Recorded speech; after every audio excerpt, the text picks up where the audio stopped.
अस्सलाम वालेकुम। आपने अभी जो बात सुनी इन खातून की, तो ये बिल्कुल दुरुस्त फरमा रही हैं। वाकई इस वक्त जो मुल्क का निज़ाम है वो ऐसे लोगों के हाथ में है जो कि अनपढ़ हैं। जैसे कोई मोची है तो वो अनपढ़ है, कोई नाई है तो वो अनपढ़ है, और कोई हमारा मकान बनाने वाला मिस्त्री है तो अनपढ़ है, कोई हमारे बिजली का काम करता है, स्विच लगाता है, बल्ब लगाता है तो वो भी अनपढ़ है। इसके अलावा कोई देगे पकाता है शादी ब्याह पे तो वो भी अनपढ़ है। कोई जूते बेचता है, कपड़े बेचता है, कुछ करते हैं, सब तकरीबन अनपढ़ ही लोग हैं। लेकिन इनका ये कहना है कि ये मुल्क पढ़े लिखों की वजह से बर्बाद हुआ और अनपढ़ों की वजह से चल रहा है। तो ऐसी बात नहीं है। दरअसल हर अनपढ़ के पीछे भी, उसके काम के पीछे भी किसी पढ़े लिखे का काम होता है।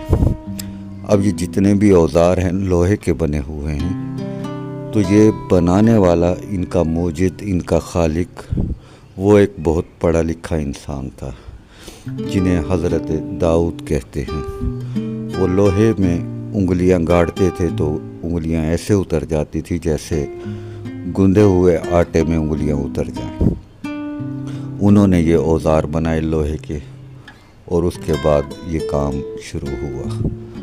जितने भी औजार बने तो अल्लाह की किताब तौरात उन पर नाजिल हुई, और वो दुनिया के पढ़े लिखे आदमी थे जिन्होंने ये औजार बनाए, तो आज ये अनपढ़ उससे काम ले रहे हैं। इसके अलावा अब कोई भी मैकेनिक है, कोई भी इलेक्ट्रिशियन है, वो बिजली का काम तो कर सकता है लेकिन बिजली बना नहीं सकता। बिजली जिसने बनाई वो बहुत पढ़ा लिखा आदमी था। और दूसरी बात यह है कि बिजली बनाने का फार्मूला, नुस्खा अगरचे मौला अली ने नहजुल बलागा में पेश कर दिया था कि एक साहब जब मौला मिंबर कूफा पर बैठे थे और ख़िताब फरमा रहे थे, तो एक साहब पानी लेकर आए प्याले में, तो दूर से उन्हें आते देखा तो उसके हाथ से पानी छलक रहा था। तो मौला ने उसे वहीं रोक दिया और उसे कहा कि यहीं रुक जाओ, तुम्हें पानी की कदर नहीं। अगर मुझे दुनिया मोहलत देती और मेरे पास वक्त होता तो मैं तुम्हें इसी पानी से एक ऐसा नूर खल्क करके देता जो रात के अंधेरे में तुम्हारे काम आता, तुम्हें रोशनी देता और दिन में तुम्हारे कामों में मददगार होता।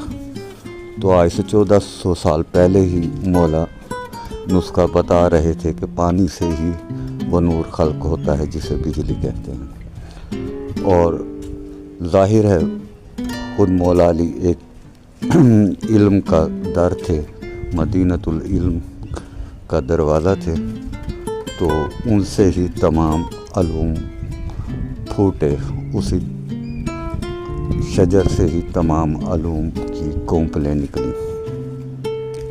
इसके अलावा कोई भी अनपढ़ आदमी हो, नाई है, तो उसको बताया गया कि जैसे पहले वो करता था एक ही उस्तरे से मुख्तलिफ शेवें कर देनी, अब उसे किसी पढ़े लिखे ने ही बताया कि देखो उस्तरा तब्दील करो, हर शेव के बाद ब्लेड चेंज होना चाहिए, वरना उससे जरासीम फैलेंगे और एड्स फैलेगी और मुख्तलिफ बीमारियाँ, वरना इंसान उसी गुमराही में ही रह जाता और बीमारियों में इजाफ़ा हो जाता। तो कदम कदम पर पढ़े लिखे ही अब देख लें कि हमारे यहाँ एक इधर हमारे इलाके में एक आदमी वापडा की तरफ से आया करता था जो कि पठान था, और किसी की बिजली ख़राब हो जाती इलाके में तो वो ठीक करता था। तो वो पठान ज़ाहिर है उस वक्त का प्राइमरी या मिडल उसकी तालीम होगी था, वो वापडा में उसकी जॉब थी। तो वो अपने काम में इतना मस्त होता था कि वो खुद ही सीढ़ी लगाकर, खुद ही खंबे पर चढ़कर बिजली ठीक करता था, और इतना मगन होता था, पठान था, कि कोई नीचे से सीढ़ी खींच भी ले तो वो अपने काम में लगा रहता था। इसके अलावा अगर पढ़े लिखे लोग ना होते तो ये जो आज अमेरिका का मुकाबला करना है, इंडिया का मुकाबला करना है मुख्तलिफ ममालिक से, जो तो ये एटम बम अनपढ़ तो नहीं बना सकता था। ये जितनी भी जदीद चीज़ें हैं, कंप्यूटर हैं जिससे दुनिया तरक्की कर रही है, ये अनपढ़ तो नहीं बना सकते थे। ठीक है, ये बात इनकी मानने की बात है कि पढ़े लिखों ने वो चीज़ साबित नहीं की जो कि पहले दौर में अनपढ़ किया करते थे। आप ये देख लें, पढ़े लिखे होने का सबसे बड़ा फ़ायदा या अहमियत कि आप मर जाएं तो आपका जनाजा कोई पढ़ा लिखा मौलवी ही पढ़ा सकता है, और अगर आप चाहें तो किसी अनपढ़ नई मोची से भी अपना जनाजा पढ़वा सकते हैं, अगर आप इतने फ़ैन हैं अनपढ़ के। तो बस मैं इतना अर्ज़ करूँगा कि पहले दौर के अनपढ़ हों या आज के दौर के पढ़े लिखे लोग हों, सिर्फ उन दोनों में ईमान की कमी है। पहले दौर के जो अनपढ़ लोग थे, अगरचे उनके पास इल्म नहीं था, तालीम नहीं थी, तो लेकिन उनके अंदर कुछ ईमान था जिसकी वजह से दुनिया चल रही थी। आज दुनिया बर्बाद हो रही है तो सिर्फ इस वजह से कि न पढ़े लिखे में ईमान है, न अनपढ़ में ईमान है, और मुल्क की तबाही की वजह तालीम या अनपढ़ होना नहीं है, ईमानदारी है। बाहर के ममालिक में जो तरक्कियाँ हो रही हैं सिर्फ इस वजह से कि वहाँ ईमानदारी है।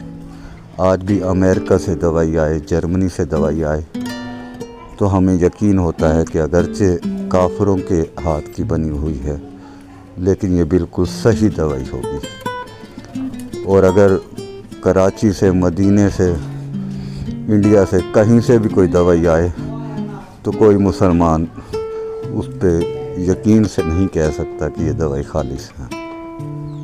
लिहाजा अगर अपने मुल्क को बचाना है, अपने आप को बचाना है, अपनी नस्लों को बचाना है, अपनी कौम को बचाना है, तो ईमानदारी पैदा करें। भले आप अनपढ़ रहें, भले आप तालीम याफ्ता रहें, लेकिन अपने अंदर ईमान की शमा रोशन करें।